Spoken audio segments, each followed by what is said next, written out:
Hey everybody, welcome to Bestie Book Reviews. I'm here with my bestie Mandy. And I'm here with my semi-bestie Jessica. We will update once she reads a book I told her to read.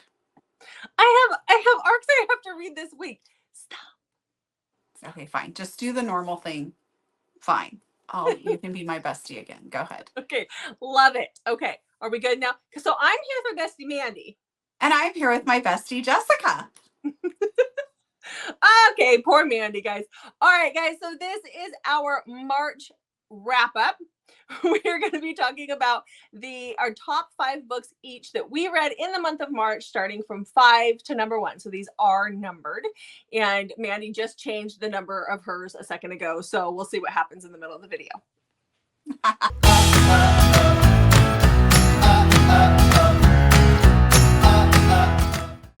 So, but before we get started with that, what do you want to tell them? Well, welcome to our channel. Yeah. Hit that subscribe button because we're giving away calorie books. You definitely want in on this. So when we hit 1,500 subscribers, we're doing our road to 2K with our pit stop at 1,500. At 1,500, we're giving away these calorie books. Yeah. You're going to make a graphic, right? Yes. Okay. So these calorie books, you definitely want them. And speaking of calorie, we are so excited to have her be our next author interview on our channel. I am like stoked. So excited. So excited. Yeah.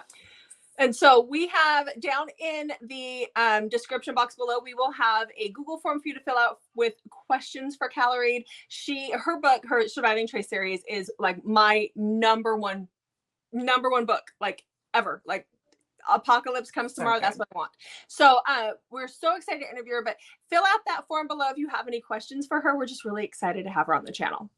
Yes. And that'll be out next week. Thursday. Yes, that'll be out Thursday. So fill that form out quick because we are doing the interview pretty quickly. Quick turnaround on this. Quick turnaround. Yep, just in a few days here. So yay. Okay, let's talk about March. All right. March happened. So, March happened. March was interesting. I spent a lot of it in a hospital with my kid, but that's okay. So what are your March stats? Okay, my March stats are 36 books and 1, 2, 3, 4, 5, 6, 7, 8 5-star reads. Okay, I had 9 5-star reads and I read 39 books. So I think that's pretty comparable. I think that's pretty good. Yeah. Yeah. So let's get talking about them. Okay. It feels kind of weird because there's 2 of them that'll be in our 1-minute bookrecs this week. So that we'll film tomorrow because I read them this last week, but they're going to be okay. All right.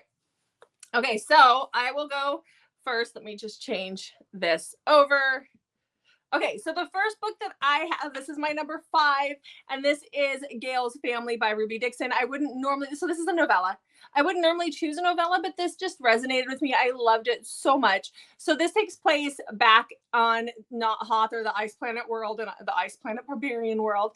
And Gail is one of the only women, she is the only woman who's come to the planet not able to have kids. She's 50. She had a son that she lost when he was, I think it was like 16, because it was right like the day he got his driver's license, he was in a car accident. And she's not able to have kids now. But everybody on the planet is having babies and they're resonating and they're pregnant and they're having babies.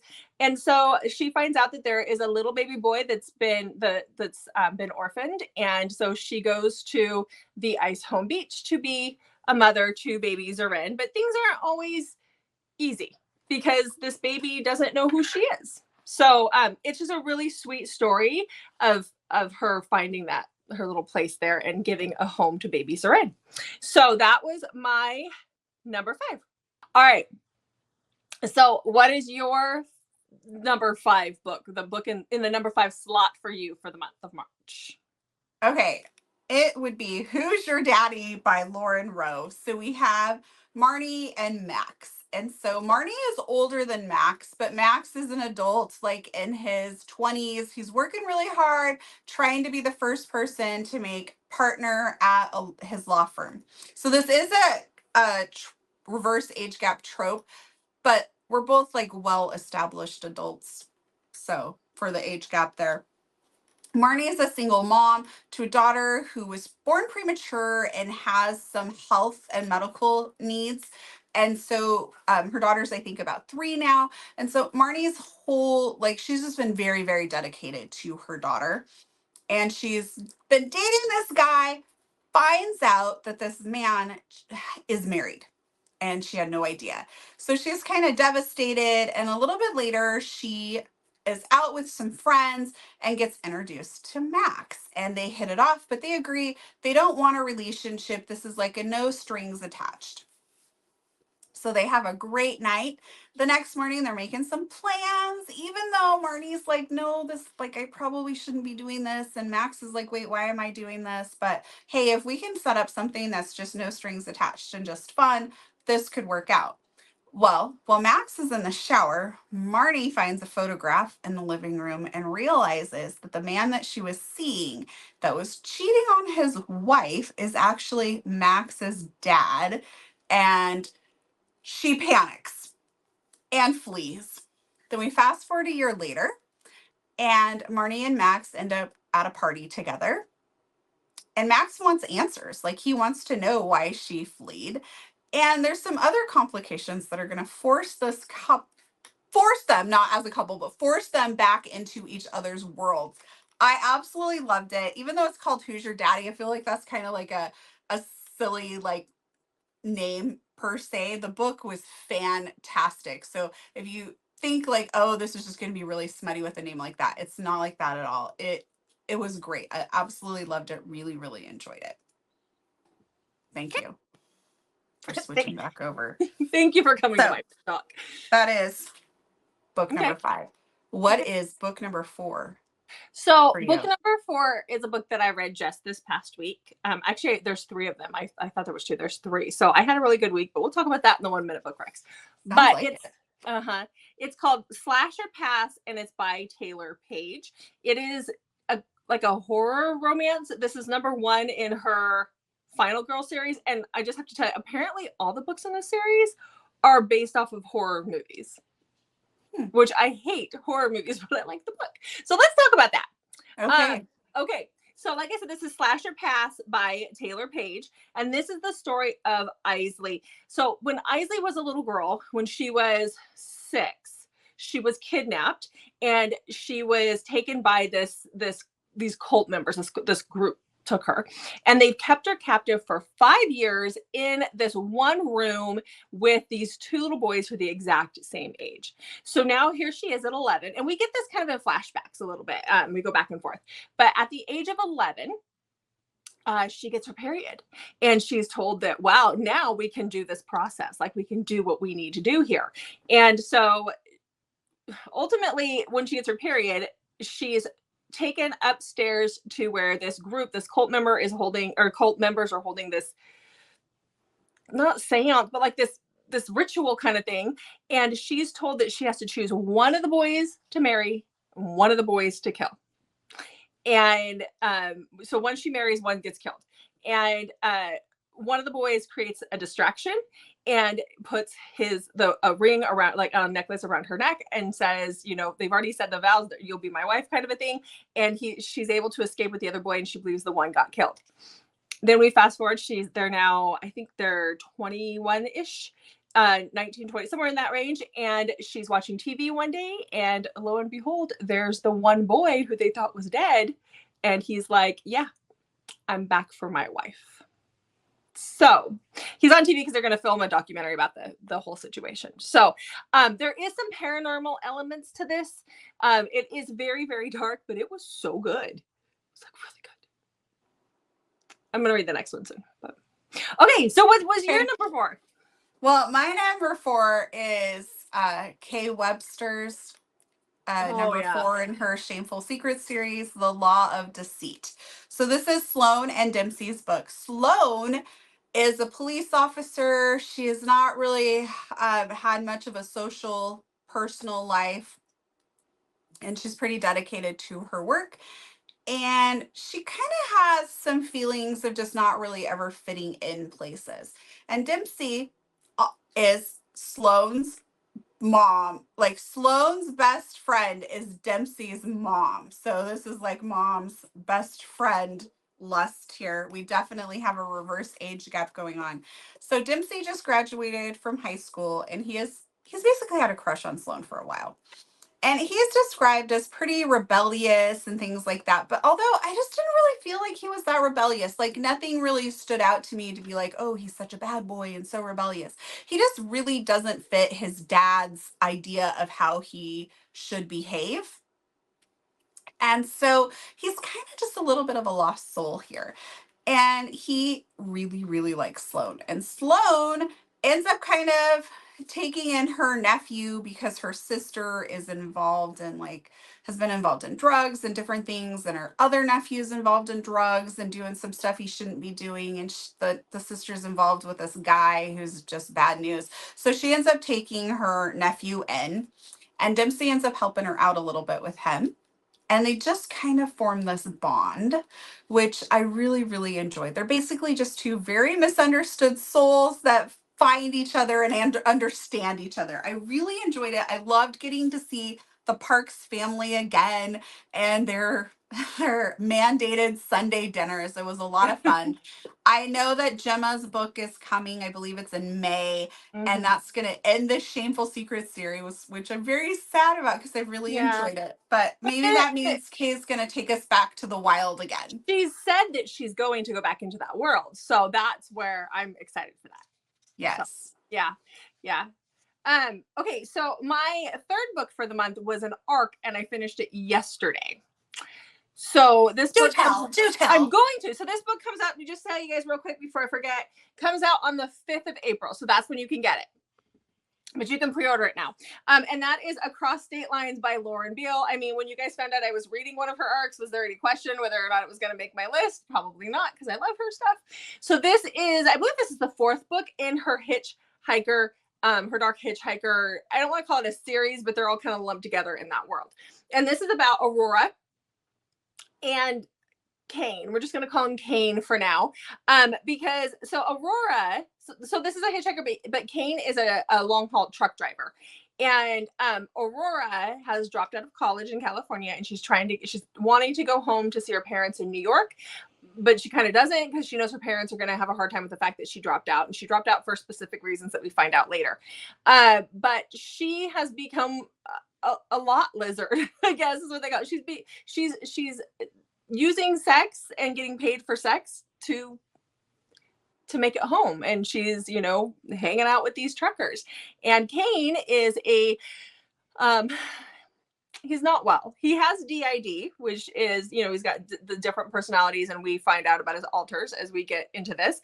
And he likes to unalive women across the country. And so he takes her one day because he likes her. There's something about her. He takes her and decides that he can't hurt her, but he's going to sell her to this group of guys that he knows. So, Mandy. Right. I was looking at my book. It's okay. Anyhow, so this was right up my alley. This is something on it. This is dark. This has a lot of very dark elements, but all of Lauren Beale's are. So if you liked Hitched and those other books in the series, you're going to love this one as well. So I read it last night, like just before I went to bed, and I was like, maybe I need to read something happier because kind of creepy, but it was good. So that was my number 3. What's your number 3? Okay, my number 3 is Forever Right Now by Emma Scott, and this is my Bell Box edition. And there was something on the cover, and it was really bothering me. Like, these are prized possessions here. Yes. Okay, so I have been loving Emma Scott lately. I don't know why it took me so long to start reading her, but she's just been making like my top list left and right. So obviously, since it's book number 3, another great book by her. So this is Darlene, who is a recovering addict. She's been clean, I think, for about 3 years. She lives in New York, and she ends up in another failed relationship. And so she decides it's just time for her to have a clean start. So she moves clear across the country to San Francisco to start over. And so she has a sponsor there that she meets and befriends, and she's going to be living in this house. And the way the house is described is like the first floor has an apartment, the second floor has an apartment, and then she's in the third floor, which is like a studio. So hopefully that makes kind of sense. So on the second floor is Sawyer, and Sawyer is going to be a lawyer, and he is getting really close to passing the bar. That's like his next step. And then he's trying to get this federal clerkship. And he also has a very young daughter, like under a year, okay, that he is raising by himself. And he loves his daughter, and he is determined to become an attorney and raise his daughter. And so he and Darlene kind of become friends. And there might be like a little bit of a romantic connection, sparks starting to happen, and she helps him out a little bit. And then his daughter Olivia's grandparents show up and decide to fight him for custody. So then we have, how does Darlene fit in this when she has kind of that checkered past? So loved this book, very emotional. I cried multiple times during this book. Cool. Don't know if I would, but okay. You just don't see it like that, because it sounds like you're no, I'm just saying I don't know if I would me cry. out to be a crybaby in books when you are just heartless. I'm not heartless. Books make me heartless. Cold when it comes cry, to books. I cry watching TikToks. I cry weird watching YouTube. I cry. But books don't make you cry. No, books don't. Example, Surviving Trace. I bawled through the entire second book. And you're like, why are you crying? And I'm like, because she just saw him. And you're like, seriously? That made you cry? And I'm like, oh my gosh, what's wrong with you? Yeah, I got anxiety, but I don't cry. Like I'll get feel anxious reading the book, knowing things need to work out. Still love the feeling. So in the comments below, let me know. If you read The Surviving Trace, did you cry during book 2? Am I just overly emotional? Or is Jessica just the ice queen when it comes to books? Might be the ice queen when it comes to books. Okay. Let's talk about the weird. We're getting into the weird now for my stuff. I mean, been a little weird this whole time, but we're going to get weirder. So Jessica, if you were talking about a book that wasn't weird, I think people would start to question our channel. Probably. Yeah. Okay, so I do have to say that I think my number 2 and my number 1 could be interchangeable, because every 5 minutes I look at it and go, ooh, maybe like want to swap back and forth. But we're going with this number here, the way I have it laid out here. So my number 2 is going to be. You're just giving me a bad time about that. Oh no, I didn't actually change them. I'm just saying I could change them and still be just as happy. So you actually change yours. I did. Yeah. Okay. So Honeysuckle by January Rain, or Honeysuckles by January Rain, is my number 2 for the month. It's my runner-up book for the month. I loved this so much. So this is the story of Demi and Creed. So Creed has been kidnapped. He was human. He was kidnapped. This is paranormal, guys. And he was held in this facility where these scientists tried to splice him with other DNA, like monster DNA. And it wasn't taking for the longest time. They did all this torture. They did all this stuff. And then one day they tortured him just enough that it all started to come out in him. He broke out of the facility and ended up in the neighboring town. And that's where he's hiding, because he can smell what he believes to be his mate, but he's not 100% sure what he's been spliced with. He's been spliced with several different things. One was dragon, vampire, wolf shifter. There were a lot of different things that he was spliced with. And because of that, there's a lot of confusion in his head, but he knows that he can smell somebody who's supposed to be his mate or his beloved, because that's what the vampires call him.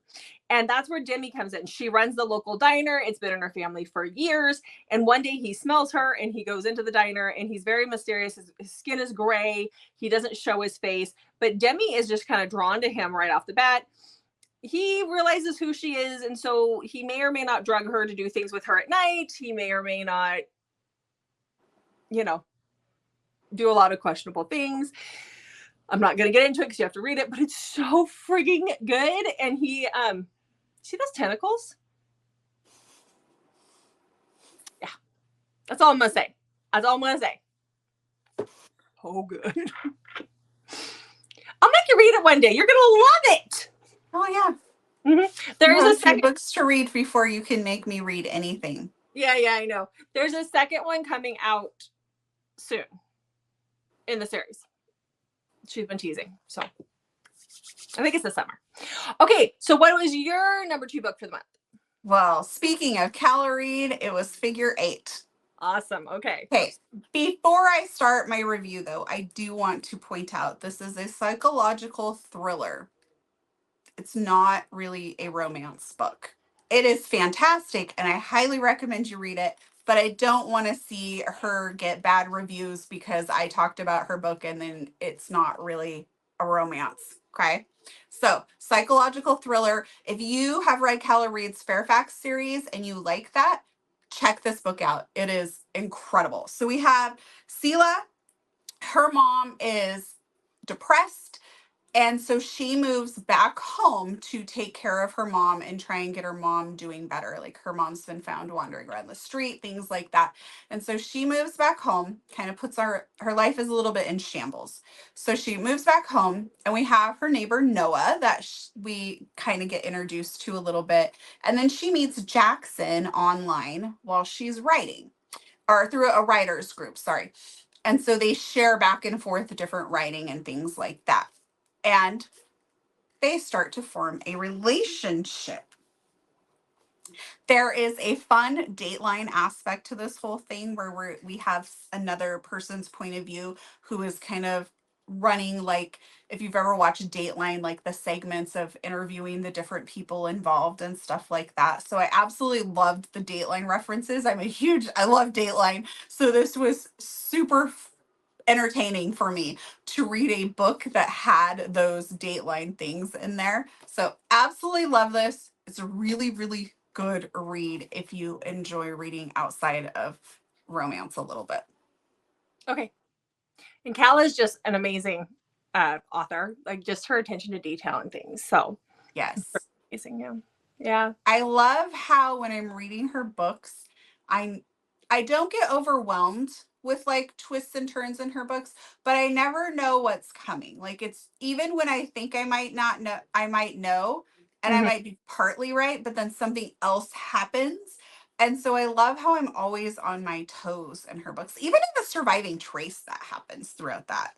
Like Yeah. you kind of think you know what's going to happen, and then you're like, wait, what?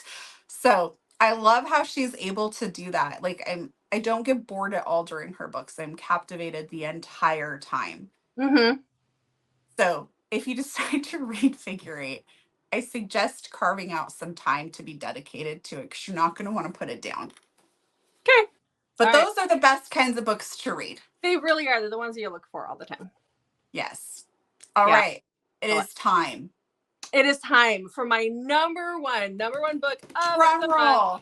Drum roll, please. And it is what I read this week. It is Eclipse Ritual by Kate Rivenhall. Oh, I put that on my birthday list. You should have. Oh my gosh, Mandy, you're gonna love it. You are going to love it. Okay, so I get it, guys. Like, this is not going to be for everyone, okay? Because our hero and heroine are siblings, full-blood siblings. So it's not going to be for everyone, but oh my gosh, I loved it. Okay, so this is a taboo cult romance. So this is about Obedience is her name. This is dystopian, so it is set in its own little world here. Obedience, her brother calls her B, and then Ronan. So in this world, they live in this little community, and they belong to, we would call it a cult, but they belong to their religious group, and her dad is their prophet. And the girls in this group have to remain pure until they're over the age of 18. Then they're allowed to do this eclipse ritual. So every 7 years is this ritual when there's an eclipse. And B, I think she's 21 because she was too young before when the last ritual happened. And so what happens is these girls are put at the top of this cliff or this knoll or whatever it is, and these guys have to like battle up the steep cliff to get to the woman who's going to be their wife. And when they get to her, they still have to mark her and do a bunch of other things in order to establish her as their wife, or they call it a helpmate, like helpmate, but helpmeet. In this situation. And so when this happens to be, Her brother is the right-hand man of her dad. He is the enforcer. He enforces all the rules, and he's very stoic and just, grumpy and stoic. And so when this happens, they also have sex with them right away. That's how it's done after the marking. But the girls are blindfolded. So when it's her turn and she takes off the blindfold, guess what? Are you giving stuff away? This is all in the first part. Okay. It's her brother. So she also finds out, she starts to find things out about the cult. There is more plot to it than what I'm telling you, but it was her brother. I just want to point out, I do not have any siblings. I also did not go to prom with my cousins. I'm getting very concerned about you, Jessica. It's all good. No. This all happens, what I'm telling you guys, like in the first 2 chapters or first couple chapters. So like this is the start of the book. The book isn't very long, and she's writing a second one that's in this world as well, because it sets up what's going to kind of happen next. Like you can see that it's open for the next one. And I already messaged her and was like, hi. So I want that soon. How about soon. So I've been talking to her a little bit this last week, and we'll see what happens. So it's coming this summer. Okay. So I'm assuming this number 1 for you is the one that you're insisting that I drop everything and read this week. No. What? I'm not done with that series. Oh, that's the one that has like 8 books in it? I think that's it's like right. 5 or 6. It has 6. Okay, well then tell me about your number 1. I'm never going to be done at this rate. Okay, tell us about your number 1 then. Okay, my number 1, I'm surprised that you didn't really connect the dots for this one, is Darkest Sins by Neva Altai. So I got the arc for it, but everyone can read it now. It is out. It is number 9 in the Perfectly Imperfect series, and it is now my favorite out of the series. And with this series, I'm pretty sure when I read the first book, I was like, this is my favorite. And then the second book was my favorite. And then the third book and the 4th book and the 5th book and on and on. It is that good of a series. So if you have not read the Perfectly Imperfect series, do yourself a favor and go read it right now. You are welcome. Okay, so in this book, I don't want to give a lot away. We have Nira and Kai. Kai, we've seen in previous books, and we heard him kind of calling out for his tiger cub. So excited to finally get all these pieces. And we've seen Nira as well.